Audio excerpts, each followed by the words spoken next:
Okay, it's the 10th of March, and I've got with me Kevin Marks, who's going to explain what's happened to do with some fraudulent British Gas warrants and going to Queen's Bench to get a injunction against them.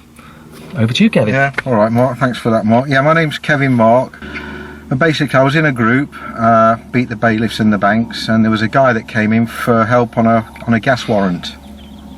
He needed help, and they were gaining entry on the, if I just check the date, they were gaining entry on for the 5th of March, which was last Thursday. So I came in and I explained that they can't gain, because he was worried they were going to force entry. And I asked over what was it over, and he said, well, it was a civil dispute, it was over a money dispute, and I've put the account into dispute.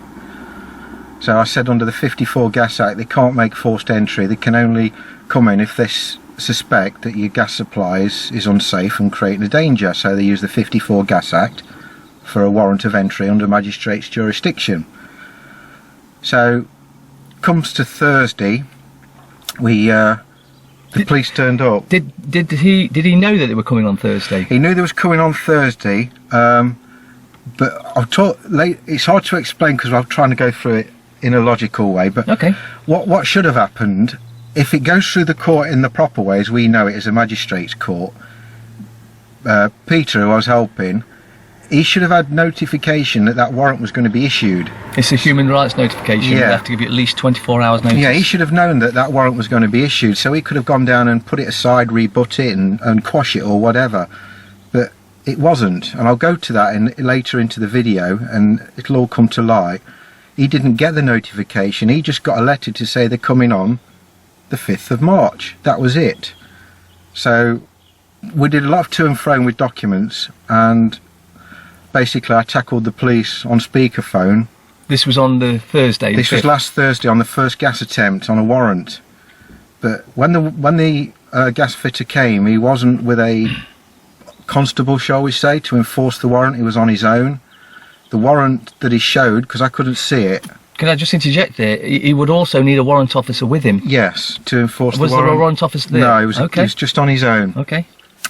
Which didn't ring right to me at the time, and we asked to see the warrant. Well, I couldn't see it because obviously I'm on speakerphone, so I was using Peter's eyes so I could see what was on it. It was a photocopied warrant, basically, no stamp on it. Somebody from the gas agent, had applied for that warrant. Can I just say, when you're saying the gas agent, it's actually British Gas, isn't it? Yeah, it's British Gas. It's someone from British Gas has to apply for the warrant to, under sworn information, a sworn affidavit, yeah, that warrant that they're applying for, whoever it is, that they've got good knowledge that gas supply is unsafe, which is total lies. But we've got the name of that. That's clearly on the warrant, which I think Mark will be putting that up later on. So we've got that, but the judge's name was a squiggle. It was just a squiggle, no eligible judge's name underneath, and no court seal or court stamp. And where it was issued, it said in the area of, I think it was Gloucester or Stroud Magistrates Court. I don't know off the top of my head, but it said within the area, which rang bells as well. It's either Nottingham County Court or Nottingham Magistrates Court or wherever you are. Yeah, it's a bit vague, isn't it? Yeah, so it'll come all to light in a moment. So the police officer arrived. He was a sergeant with a WPC, and basically the gas fitter told Pete, who I was helping, you've got three choices. You either pay, I cap the supply, or I put the prepaid meter in. I said no, you can't do that under the 54 Gas Act. This is a civil dispute, and you're applying for a warrant under criminal jurisdiction. It's totally unlawful, and civil and criminal can't mix. They have to have their own jurisdictions. They weren't listening. By that time, the police said, we've examined the warrant, and I'm in the reason to believe, I'm confident with that warrant, and if you don't let the fitter do his job, then we will force entry.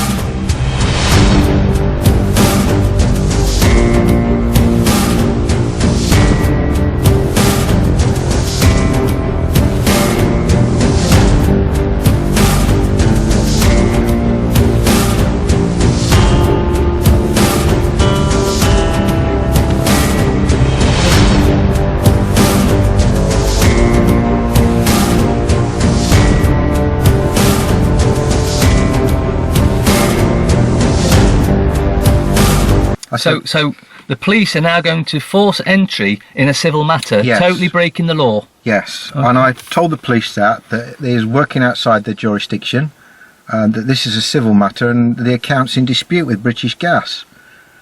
They weren't listening. They just said, "Look, we're going round and round in circles. We're going to enforce it, and we will force entry." By that time, they brought a door ram, which they used as intimidation, and they placed it by the door. They was going to force entry with the door. I told Peter to stand out the way, and if they wanted to do it, let them do it. Let them put the door in and force entry, because it's them that will be committing the criminal damage and aggravated trespass. That calmed down a little bit, and they went down. The police officer and the gas fitter went down the stairs, because how Peter's is set up, his place, and there was talking, and the police came back, and what the police guy said, the sergeant, was that, again, I'm happy with the warrant, however, this is another thing that we didn't know, there's been another warrant issued on the property for the electric. So 2 warrants in total then? 2 warrants in total, but only 1 served on the Thursday, which was the 5th. But to save us coming back, crudely he was saying, to save us coming back and kicking Pete's door in twice. Oh, that's so nice of them. Oh yes, we'll come back Monday, and Which we'll was do yesterday. which was yesterday, which was the 9th. We'll come back Monday on the 9th, and we'll do 2 birds with 1 stone. We'll fit the prepaid electric, and we'll do the gas at the same time, rather than causing you problems. We'll do the 2 things on the Monday. So we'll let that go. So now, after this, Pete phoned up the courts, and he phoned up Gloucester, the court in Gloucester, which was Stroud Magistrates Court. He asked for the documentation and who laid the information down in the court for the warrant. I take it Stroud's his local court then? Stroud's his local court, Okay. yeah. And they couldn't give us the information, what we required. So a few more telephone calls and emails were transferred from Peter to Stroud, and it was later said, we don't carry that information, we don't have that information, Gloucester Magistrates Court have that information. So he then phones Gloucester Magistrates Court, got through to a lady at the courts who blatantly refused to give her name, and we was asking the questions. Who issued the warrant, please? She wouldn't give us any information again, and she says, we don't have the information.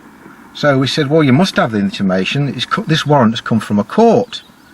She said, I don't have the information to give you, that's why I can't give it. So we said, what do you mean? She says, this is not a court matter. This is the eye-opener. This is not a court matter. So, questions again. What do you mean this is not a court matter? We have a warrant here, an alleged warrant, which I know to be fraudulent. But you didn't say that? We didn't say that, no. This is not a court matter. Why do you mean? Someone must have signed it because we have a court paper here, a warrant of entry. No, this is not a court matter. And we eventually got it out that she said it was done in closed court, behind closed doors, basically, where British Gas hired the room out. She didn't say that, but that's what she was insinuating. Basically closed court to me is doing that. what the council do. Yeah, for your Council tax. Yeah, for your Yeah. council tax, Yeah. to create a liability order and all that. So basically that's what she said. It was done in a closed court. It's not a court matter. So I knew then the warrant was issued fraudulently. So we waited. We couldn't do anything now because we're looking Friday now. This is Friday. Can you just say so what British Gas have done there, they've gone and hired out a room, written their own warrant of entry out, Yes, issued it themselves without any stamps or anything. yes, That's fraud, yes. forgery. Yes. This is big. This is big. But the judge that signed it probably is a judge, but working in private capacity, making a few bits for herself. Could you actually read his name? No, we think it's a woman. We think because down to more investigations, this particular signature through our investigations, we think it's the same one that's signing council tax liability orders. We can't prove that yet. And that would explain why she signed it, because you've been signing fraudulent warrants all the time, so it's just another fraudulent signature that she... Yeah. Now, going back to the start of the video, when I said other people know, and I know 2 people, both Manchester, that are fighting it as well and getting success, they went through the proper magistrate's procedure and they were getting notification. Yeah. So to rebut the warrant, where because Peters was in closed court, he never got that. That's why I said I'll explain it, and this is why I'm doing it now. He never got that notice to rebut the warrant. He just got a letter to say we're coming on the 5th, and that was it. So then over the weekend we did a lot of talking. Friday we managed to get the court issue done on the Friday, that it was not a court issue. They didn't have the information. They couldn't have. We can't give the information because we don't have it, basically is what she said. She still refused to give a name. Obviously liability, she knew what was going off. So it was a case of waiting till Monday.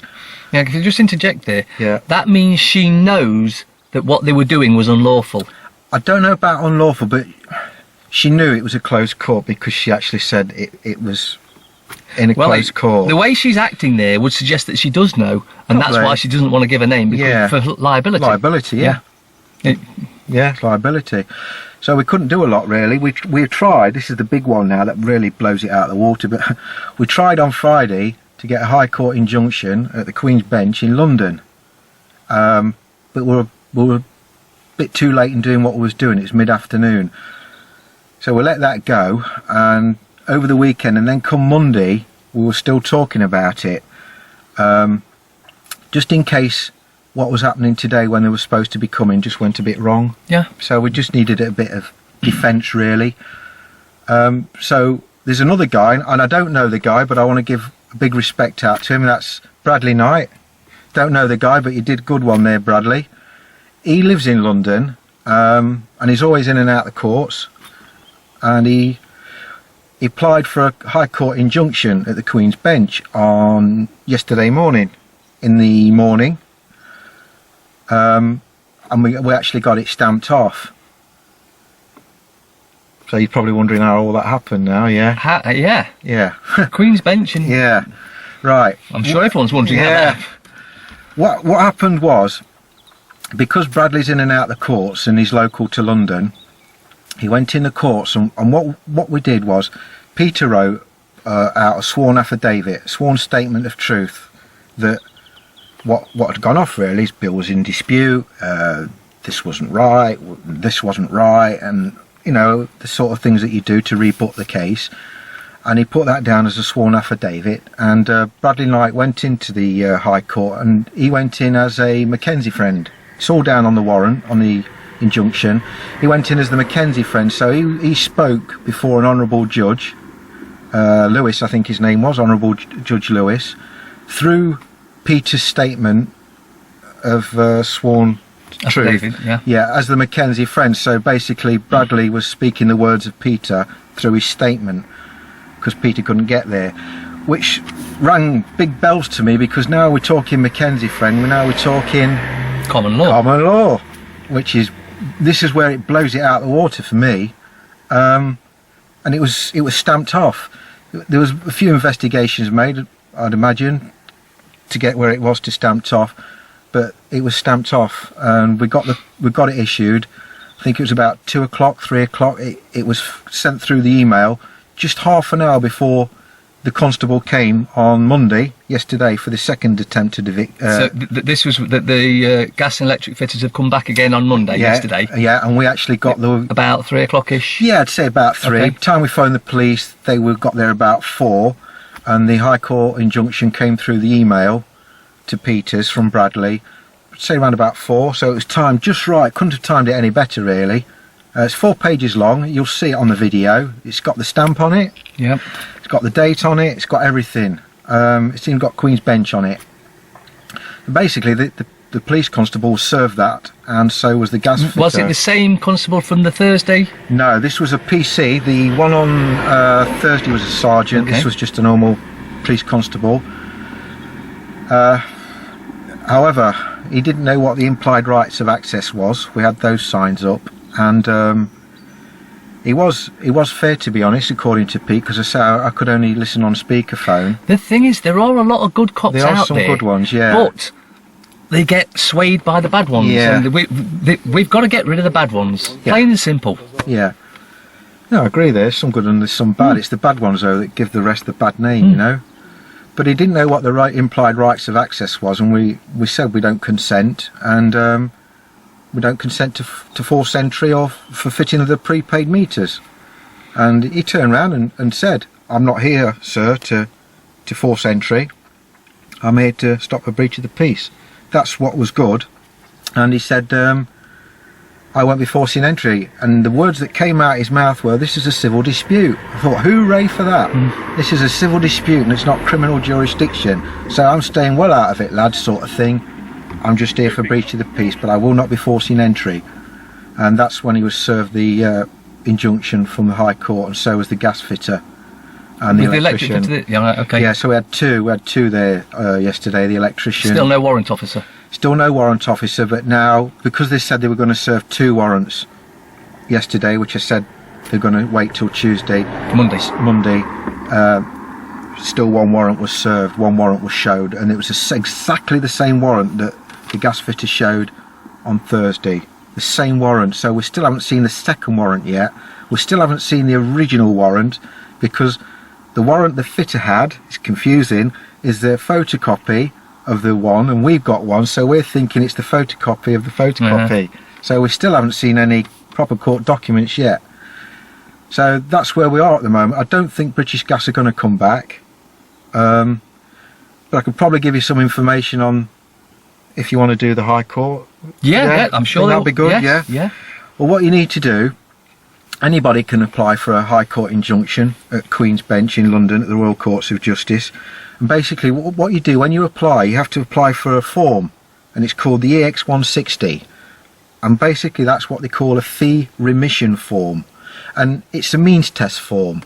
So what that would mean then is not everybody can get free at the court, but if you're unemployed or that sort of low income, that type of thing, you get a remission, so you wouldn't have to pay the fee. Great. Some don't cost you anything for a High Court injunction. Sometimes it'll cost people quite a bit. It all depends on the EX160 form, and it's a fee remission. Can you download that? Do you know off the? Yeah, I think if you go on there, you can actually see it on the site. So what you could do is download that, have a look at yourself, see what it says, and you could see if it actually applies to you, that you could have your fees remitted. Or just Google it, EX160 form. Yeah. And that's what it is, guys. It's just a remission to say what you do, what's your benefits, and by the end of it, you hit trigger points wherever, and you apply, and then you either get it for nothing or you charge the fee, basically.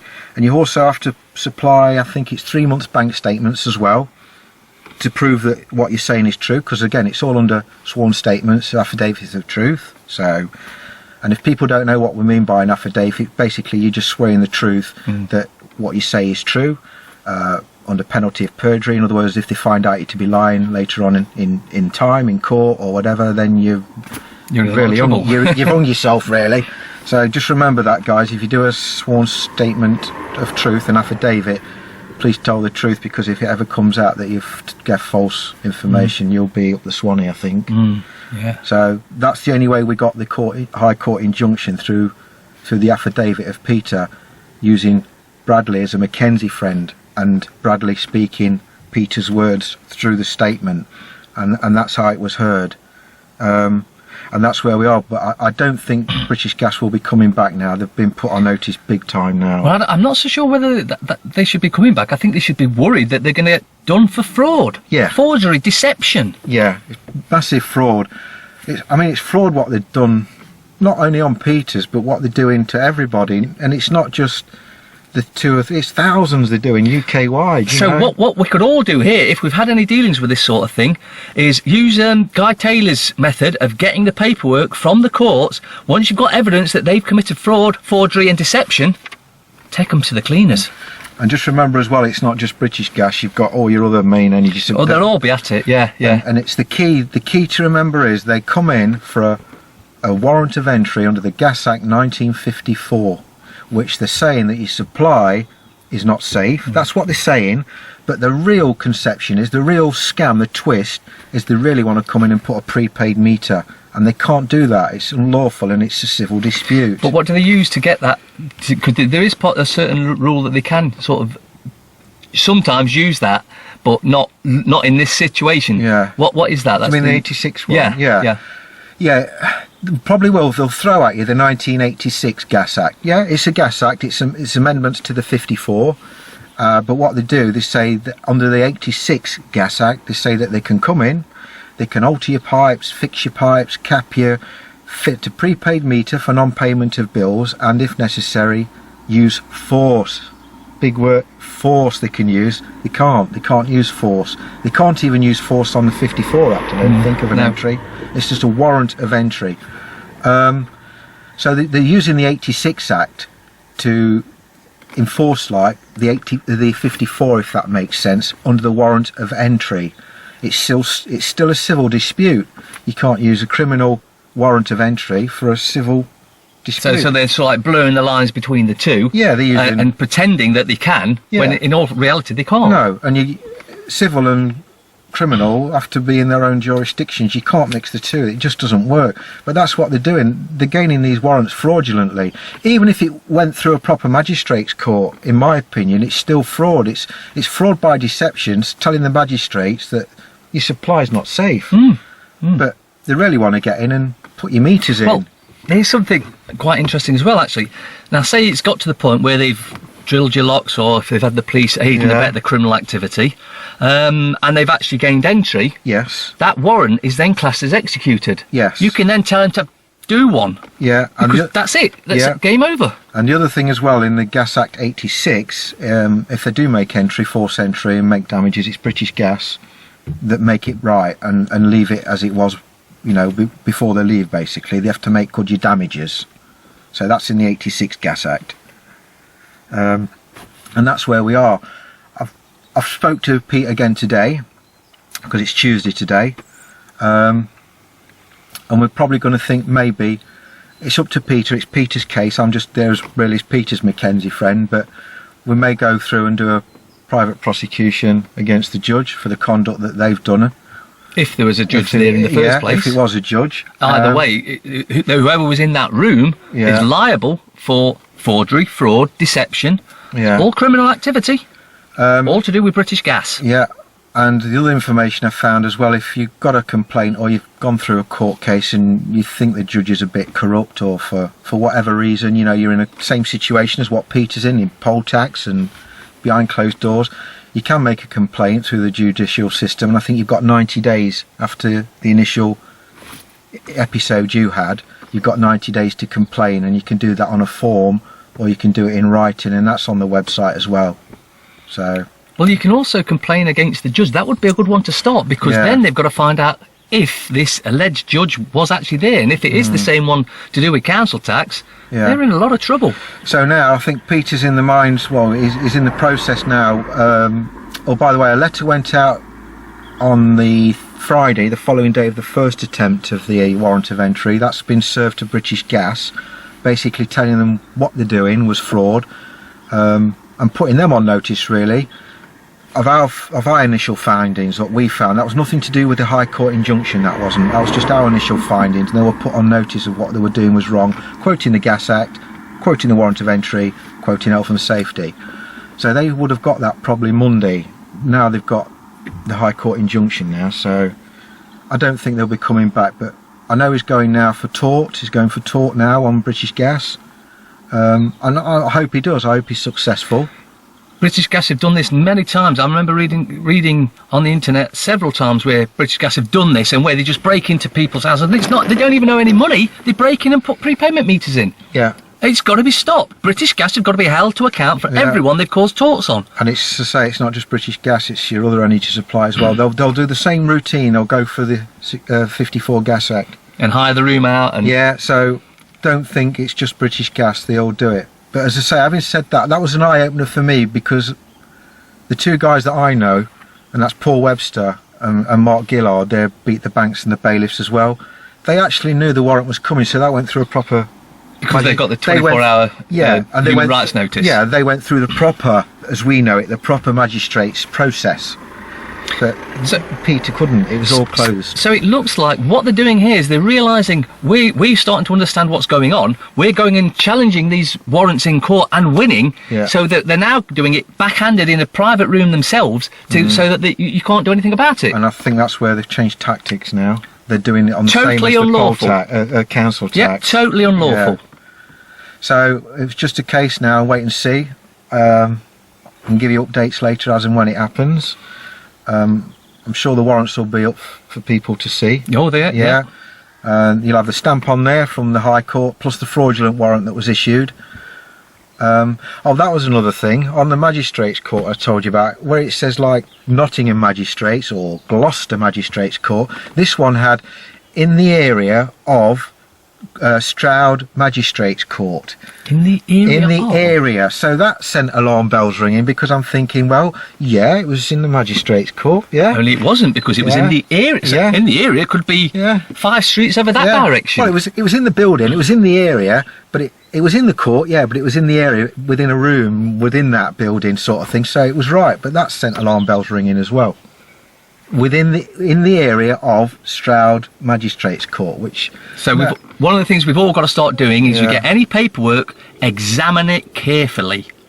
Read every word. If there's something you don't understand, get a friend over to go through it, and you both go through it, because you might see something that he doesn't see and vice versa. But by examining the paperwork, we're finding that they are committing fraud at almost every avenue they can. And there's plenty of groups out there that'll help you, that you can post it out. You've got Mark with Get Out of Debt Free. I've done a bit with Get Out of Debt Free on a software thing I've done.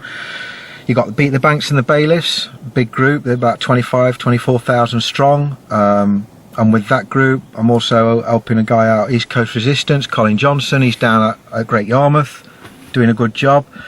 There's a lot of splinter groups now setting up as well within the UK. You've got Response UK, other little groups that starting their own bailiff response teams up. Yeah. I mean, if you're on it, get in there and join it. And there's knowledgeable people out there. Just post it, post your warrant, and if you're not sure, or post any letters, and the guys will help you out. But that's how Pete got hold of me. He posted on Beat the Banks. I posted. He PM'd me then. He inboxed me, and he wanted to deal with me, in private. And that's how we got where we are and making this video today, basically. So it's a big success. I think it's blew it out of the water, to be honest. It's ended up with common law jurisdiction at the end of it, didn't it? Queen's Bench. And evidence that British Gas are total crooks and criminals. Yeah. Definitely not going to be in my world, though. They're not going to be in our word for much longer either. No. So just be wary, folks, and that's it, really, isn't it? Not a lot seems to about say. it. Thanks for watching, and we hope you. Oh, why don't you all make complaints about British Gas and this what they're doing, and the rest of them as well? Yeah, and don't forget as well, if you put a account in dispute, they shouldn't, in theory, start criminal proceedings against you once the account's in dispute, which is what they've done to Peter. They've not replied to any of his letters or anything. They do that all the time. Yeah. That's what, in all them ones I've read, they've just totally ignored anything you've done and just gone for the heavy-handed Gestapo, That's well, what not they've Gestapo, done. fascist boot in your face. Yeah, and all he wanted was a bill. Not like we do when we say, give me an itemised bill. He generally wanted the bill because his bills are going up and up and up, That's all he was asking. The man was asking is a pensioner, They wouldn't even write back or reply, and this is where we are. And the thing is, a lot of the stuff that's on your bills is actually voluntary. Yeah. You can write to them and say, what part of my bill is voluntary? Yeah. And they will come try and say, oh, well, although it's voluntary, you've got to pay. No, you haven't. Think about the word voluntary. There's a few things you can do, but I don't think it's the video to talk about that today. But just a little eye-opener for you. If you get the Consumer Credit Act, and go to section 123, paragraph 5. Read the first 1, 2, 3 and 4 first, and then... And if you think I'm lying, then you go and have a look. Just Google it. Section 123, the Consumer Credit Act 1974, and then you'll read it and you'll think, right, they'll only set this, they'll only set that, you can't do this, you can't do that. And it's the 5th one that says for non-commercial agreements. That's it. That tells you straight away you don't have to pay for your gas, water and electricity. It only applies to non-commercial agreements, because anyone that's making products for commerce, if you like, need to use the natural resources. They have to pay back into the grid, if you like, because they're making profit. They're working for profit, so they're using the resources. But for us, as anyone that's a private dwelling, that's it. It clearly states.